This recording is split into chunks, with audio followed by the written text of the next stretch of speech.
Let me just interrupt you. We'll have to cross over and listen to the Crown Prince of Saudi Arabia, Mohammed bin Salman, kicking off King the Salman GCC summit. to welcome you to the Kingdom of Saudi Arabia and convey his greetings to the success of this summit. This summit comes to meet with President Trump, comes as an extension of the historic relations between our states with the United States that have greatly developed over the past decades. It reflects our keenness on the collective action to deepen our strategic partnership and take him to higher levels to live up to the aspirations of our respective peoples.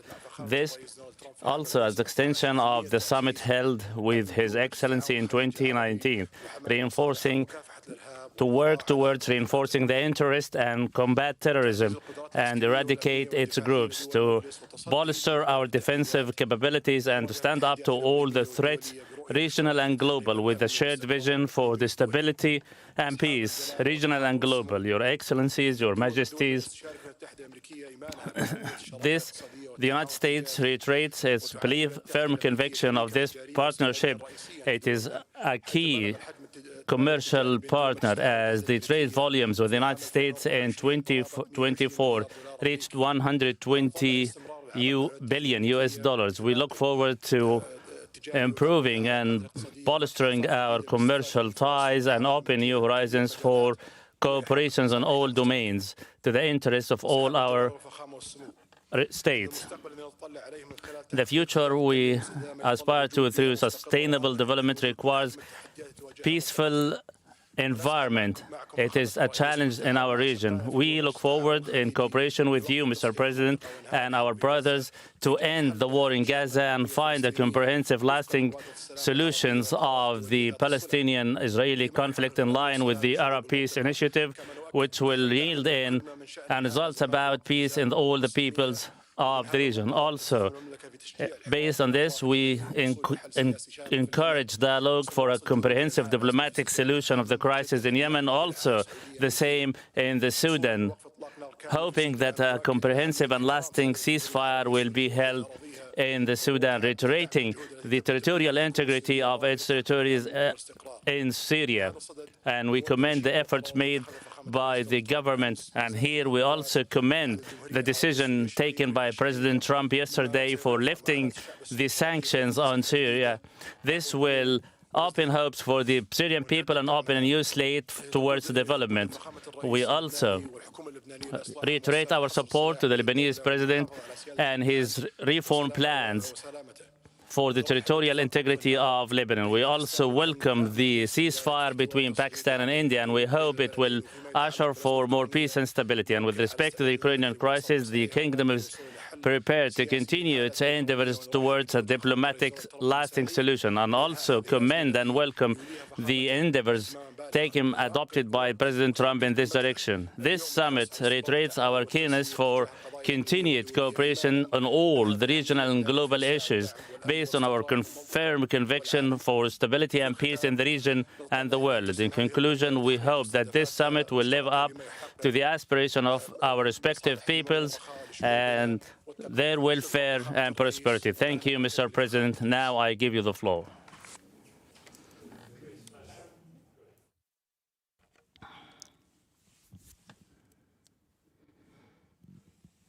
Ahmed, for the incredible welcome you've shown us. It's been an unbelievable stay. He's a very special man. I also want to thank the other leaders here today, including friends from United Arab Emirates, Qatar, Oman, Kuwait, Bahrain, all friends. As I said in my address last night, the Gulf nations are at the forefront of creating a stable, peaceful, and prosperous Middle East, and I have to say that I've seen such progress. It's really incredible. I've also seen great unity and friendships. I've spent a little time with you just before this, and I've seen tremendous unity, tremendous friendship, and the whole world is watching the Middle East, and many are watching with envy. You have something very special going on. Incredible opportunities are within reach for this region. If we can simply stop the aggression from a small group of pretty bad actors. The Biden administration created havoc and bedlam by basically being incompetent. but by empowering Iran and its proxies, sending them billions of dollars, billions and billions of dollars, senselessly. I couldn't believe it to watch. One of the reasons I said, let's do this again. But what they did was so bad while turning his back on the Gulf allies. Those days are over. Everybody at this table knows where my loyalties lie, always have. They'll never waver, never. And we'll stand with our friends and partners, and we'll confront the aggression that threatens us all. I want to make a deal with Iran. I want to do something if it's possible. But for that to happen, it must stop sponsoring terror, halt its bloody proxy wars, and permanently and verifiably cease its pursuit of nuclear weapons. They cannot have a nuclear weapon. I don't imagine there's anybody at this table or anybody in this room that would say they can.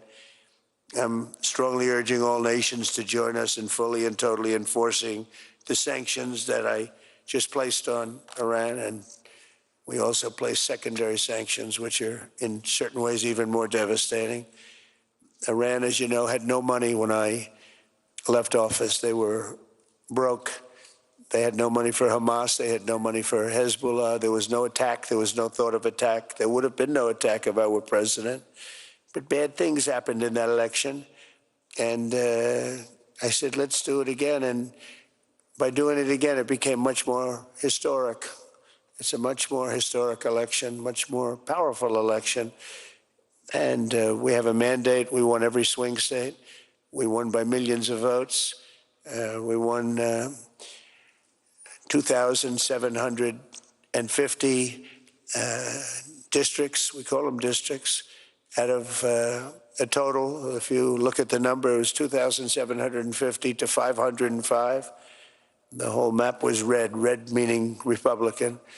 So I will say recently we launched strikes on more than 1,100 Houthi targets in Yemen, as you know. And last week they agreed to stop. They don't want to be targeting our commercial ships anymore. And they said, that's enough, that's enough. And about 52 days, 52 nights, it didn't end. We just put in a budget of $1 trillion. It's our biggest budget, military budget we have ever put in. And the United States is very, very strong right now. It's amazing. In a short period of time, we've been there 100 days. And in a short period of time, we've done what a lot of people don't do in 4 years. We're a hot country, just like you're a hot area. And we're going to keep it that way. In Gaza, my administration shares the hope of so many in this region for future of safety and dignity of the Palestinian people. But that cannot happen as long as Gaza's leaders take delight in raping, torturing, and murdering innocent people. Can't have it.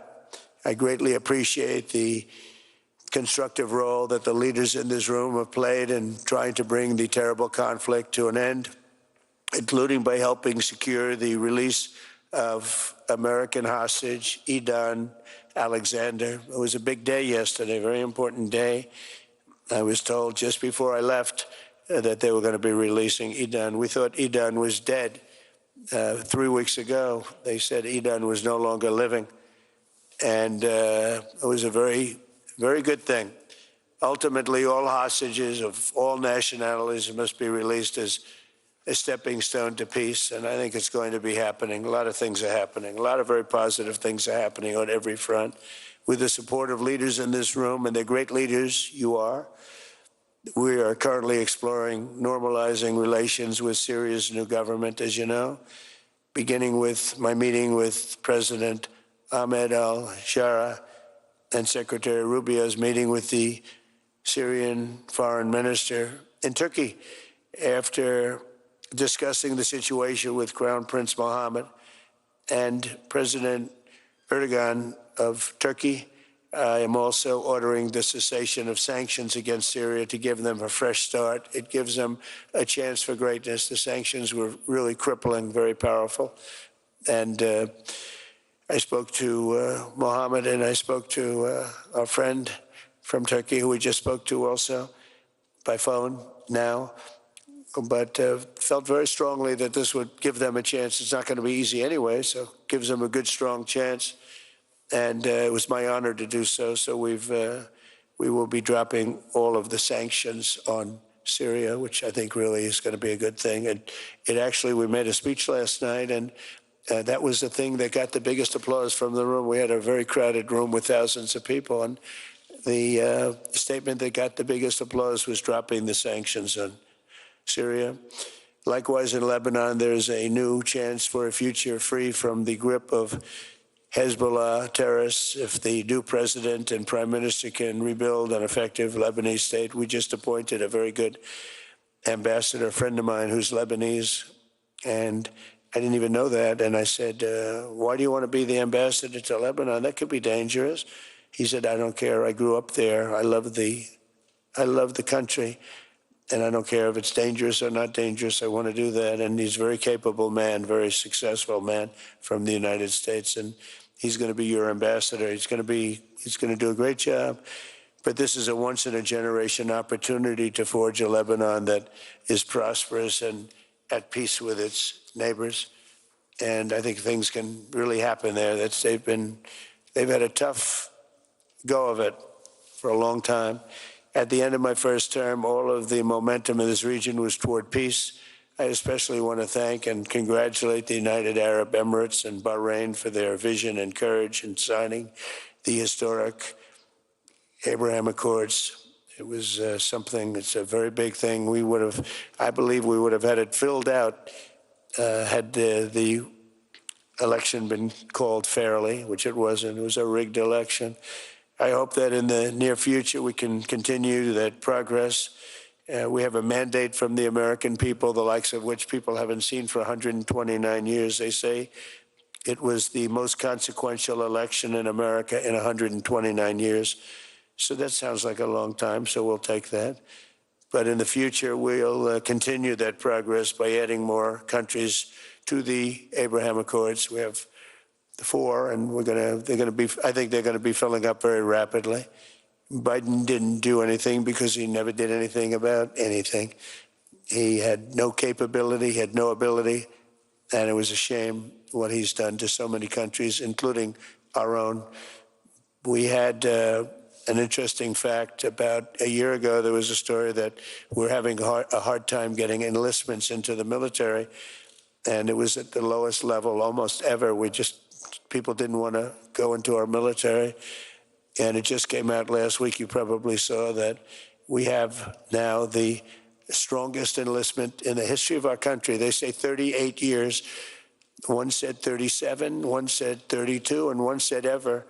So we just had the strongest enlistment in the history of the United States of America. So think of it. In 1 year, we went from they can't get people to enlist to we have the strongest enlistment, and that includes the police departments too.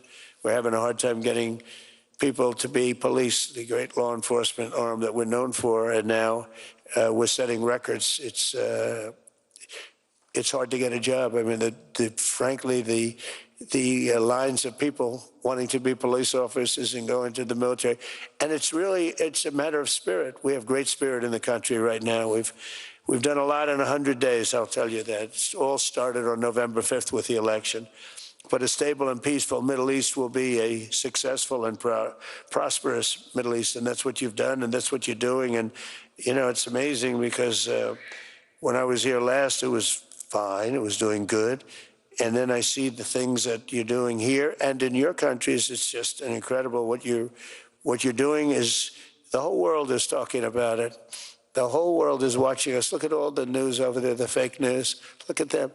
The whole world is talking about what you're doing, and you're the envy of the world. Together, we're in this room, and we're going to forge a Middle East that will be a thriving commercial, diplomatic, and cultural crossroads at the geographic center of the world. That's what it is. It's the center of the world. I look forward to working with you, and I want to thank Mohammed. I want to thank you, Crown Prince.